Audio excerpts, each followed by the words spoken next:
If you like steak fajitas, you're gonna love the way I make them. I'm building huge flavor with a marinade that's made with 3 different chili powders that adds a nice smoky flavor with a beautiful spicy kick that brings it totally over the top. Some of the best you'll ever have. So let me show you how to make it. First things first, we're going to make a steak fajita marinade here. This is gonna make one of the biggest differences in the overall flavor of your final dish. So we start with 3 tablespoons of olive oil. You can use a neutral oil, but olive oil will affect the flavor. And I have a 1/4 cup of fresh squeezed lime juice and a 1/4 cup of water to thin out the overall mix. And I have some fresh garlic here. I've got 4 cloves, but really you can use as much or as little as you'd like. You know me and my gorgeous garlic.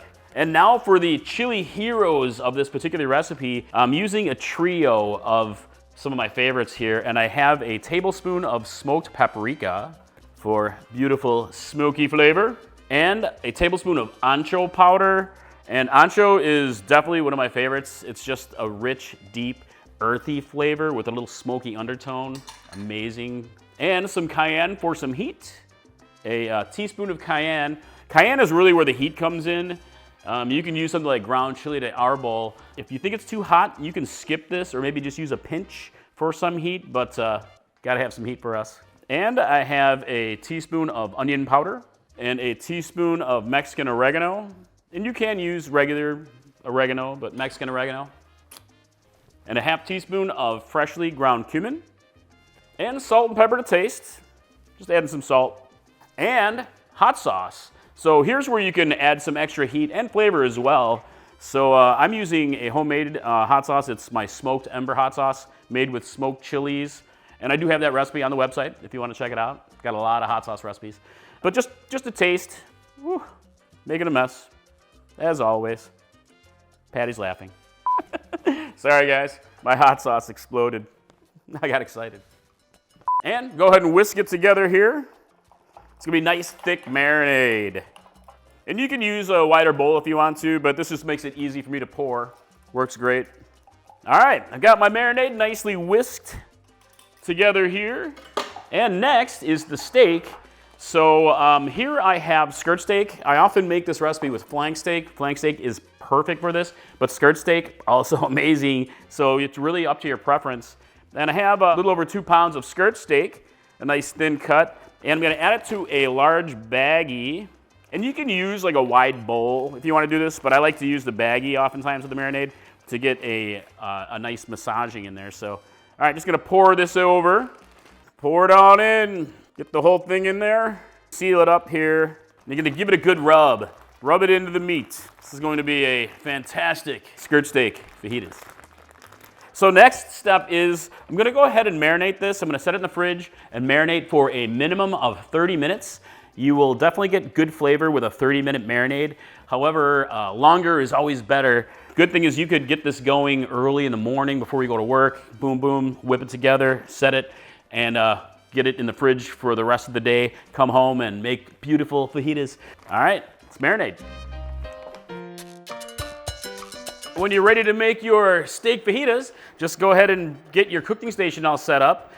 Bring your marinated steak to room temperature and get yourself a large cast iron pan or just a large pan. Heat it up to a medium high or even high heat because we want to get a good sear on this steak.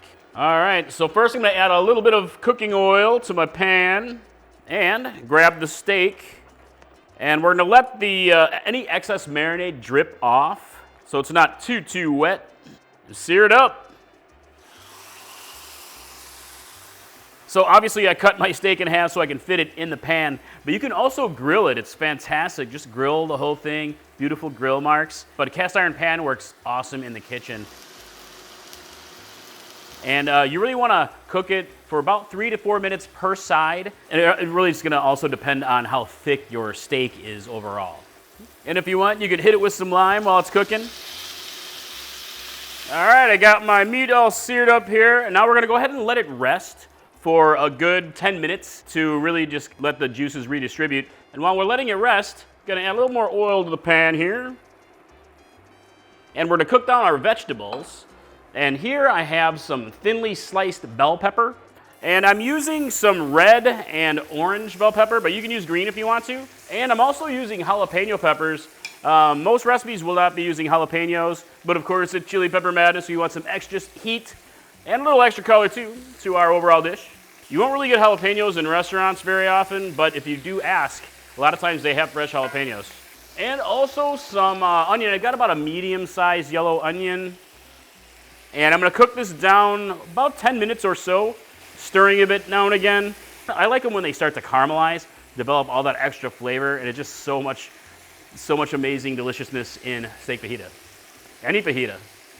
And also a note about the marinade, you can save this marinade and you can simmer it down for 5 to 10 minutes, cook it through, and it can become a little extra sauce for you to sauce up your fajitas if you want to do it that way. It adds extra flavor and moisture as well.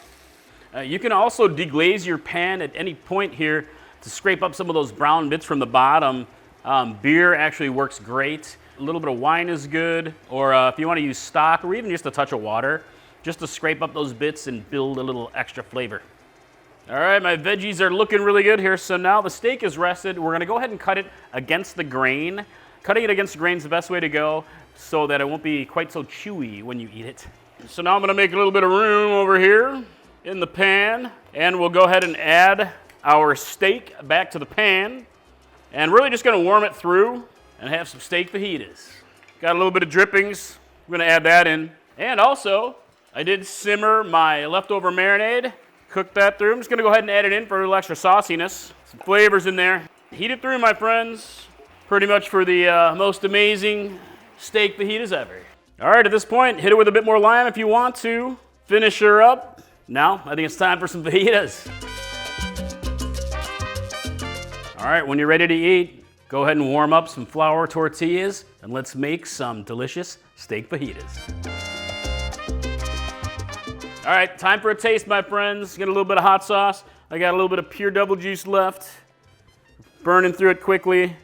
Just a little extra flavor. Gotta have some hot sauce on my fajitas.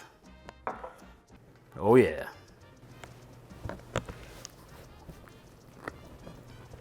Dude. I love it. So you get like an extra little sweetness from the caramelized onions and peppers, and a little bit of that extra heat from the jalapeno, although it's tamped down, but you will get a little bit of that back end heat from the cayenne, and a little bit of chew factor from the skirt steak. Overall, this is how I like steak fajitas. Delicious. Steak fajitas, my friends. I'd love to hear what you think in the comments below, and I'd love to hear what's your go-to fajita hot sauce. So, all right, Mike from Chili Pepper Madness. I'll see you in the kitchen next time. Bye.